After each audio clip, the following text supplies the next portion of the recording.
Let's start by saying that this is not a political video. I am only going to be showing the accomplishments of President Biden and former President Trump. I have actually fact-checked the information for this video through factcheck.org, and that source will be listed in the description below. And also, there are more than 6 areas of statistics for each president, but to shorten the video up, I went with these 6. So now that special disclaimer is out of the way, let's get started. Under former President Trump, the economy had a net loss of 2.9 million jobs. To be fair, the pandemic was a factor in the overall job losses during former President Trump's term. The U.S. had a steady continuation of job growth from the previous administration until the pandemic wiped out 22.4 million jobs. 56% of those jobs did return before former President Trump left office. However, former President Trump is still the only president since Herbert Hoover during the Great Depression to leave office with a net job loss. As President Biden runs for re-election, here's how the U.S. has fared during his time in office so far. The economy added 15.2 million jobs. The number is now nearly 6 million higher than before the pandemic. But, to be fair, some of the job growth is a bounce back from lost jobs during the pandemic. So just as those jobs wouldn't really count as lost jobs under Biden, they can't count as new jobs either. The U.S. economy added manufacturing jobs every month during Trump's first 18 months in office. But those job gains began to erode beginning in March of 2019, a year before the pandemic, and took a deep dive as the pandemic forced a wave of plant closings. Nearly 1.4 million manufacturing jobs were lost in March and April of 2020. When Trump left office, there were 154,000 fewer people employed in manufacturing than when he became president. During the presidential campaign, Biden promised he had a plan to create 1 million new manufacturing jobs, but that hasn't yet been achieved. As of March 2024, the U.S. added 768,000 manufacturing jobs during Biden's time, a 6.3% increase in the space of 38 months, according to the Bureau of Labor Statistics. But compared with the highest level during Trump's time in office, which was January 2019, manufacturing jobs are only up 128,000, or 1%. The unemployment rate was 4.7% when former President Trump took office and would continue to drop until the pandemic. A month before widespread lockdowns would virtually shut down the economy, the unemployment rate stood at 3.5% in February of 2020, the lowest since December 1969. During the pandemic, the unemployment rate peaked at 14.8% in April 2020, the highest since the Bureau of Labor Statistics began tracking the figures in 1948. When Trump's term ended in January 2021, the unemployment rate was 6.3%, which was 1.6 percentage points higher than when he took office. The unemployment rate has been lower for longer under Biden than under his predecessor.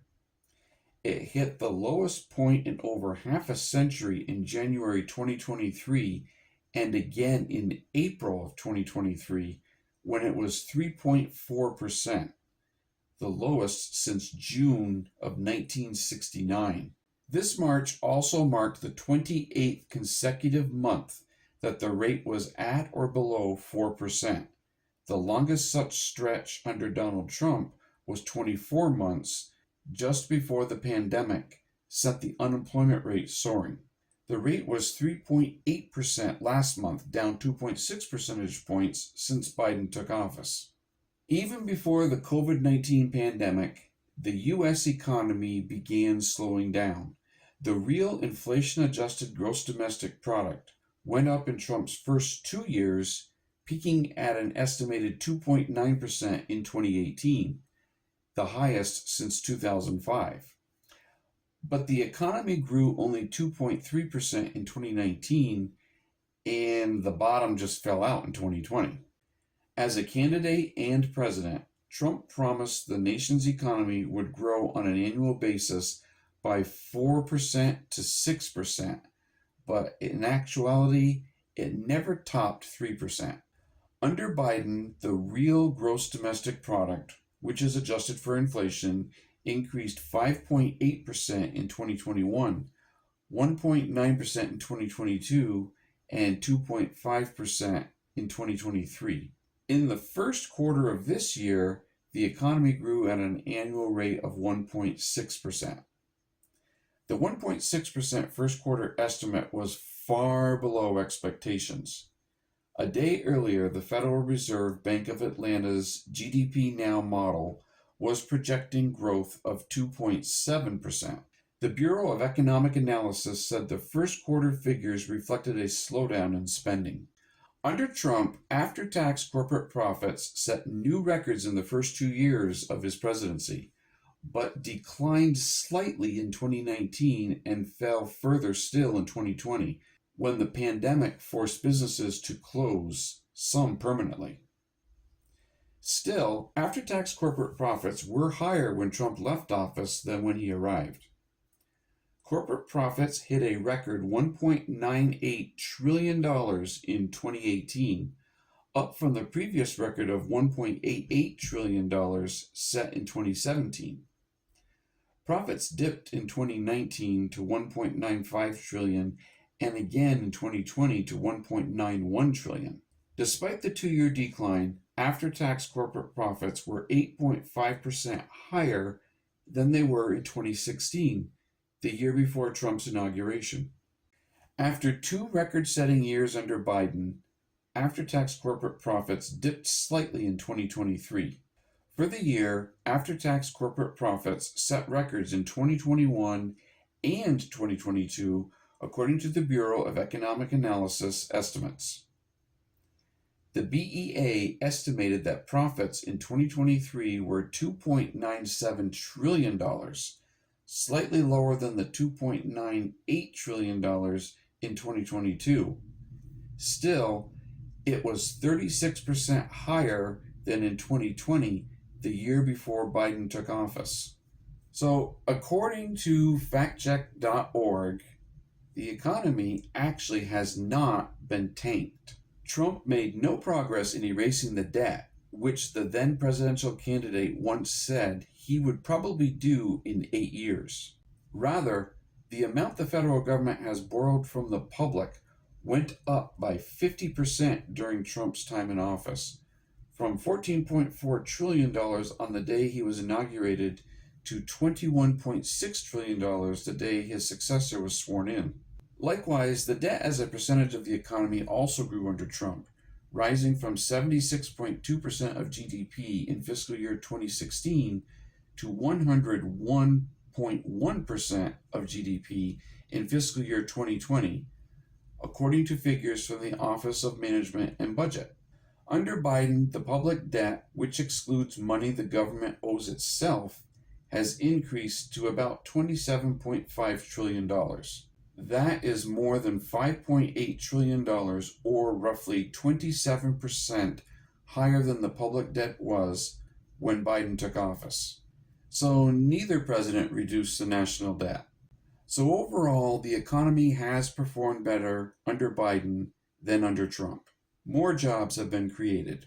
More manufacturing jobs have been brought back to the U.S. Unemployment has been lower. Economic growth has been higher. Corporate profits have been higher. And the federal deficit has been drastically reduced, and the growth of the national debt has been lower. President Biden has recently pressured Amazon, Walmart, Target, and Walgreens to lower prices, and if you look around, you can see the prices dropping rapidly. Because of this, corporate profits are going to drop. But since they rose so much higher during the pandemic, I suspect this is because the price gouging that corporations have been using long after the pandemic ended will stop. Corporate price gouging has masked the true amount of inflation that we have endured and has made many people suffer for no good reason. I hope this video gave you some insights into how the economy is doing. There are other aspects of the economy that would tilt one way or the other for either Trump or Biden, but that would make the video too long, and in the end, it wouldn't change the results. The economy is not perfect, but it also is not trashed either. The US is still the #1 economy in the world, and we are still the envy of the world. Until next time, take care and remember that your money matters.